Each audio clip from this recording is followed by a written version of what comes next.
আসসালামু আলাইকুম সালাম। ভাই, কেমন আছেন? আলহামদুলিল্লাহ। বাইকের ঠিকানাটা যদি বলতেন একটু। মুন্সিগঞ্জ টঙ্গিবাড়ি, টঙ্গিবাড়ি না? রতনকান্দি গ্রাম। আচ্ছা, আজকে হলো ডিসেম্বর মাসের 6 তারিখ না?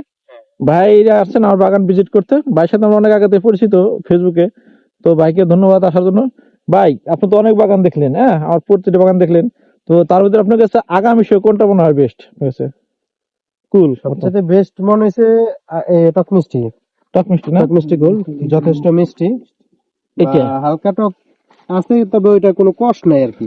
এই কুলটা না? হ্যাঁ হ্যাঁ, তবে আচ্ছা কোনো ভাই। কষ নাই। কষ না থাকার কারণে হ্যাঁ, আপনার মিষ্টতা বা অন্যরকম একটা স্বাদ আর কি। কোনো স্বাদ না?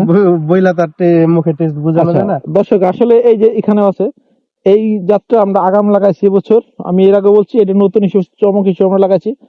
দেখছেন দর্শক কি পরিমাণ ধরে কুল।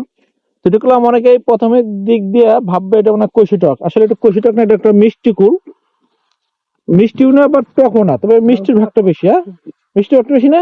হালকা টক মিষ্টি, হালকা টক মিষ্টি ভাগটা। প্লাস মাইনাসে কোনো কষ নাই। কষ নাই, জি ভাই, কষ নাই।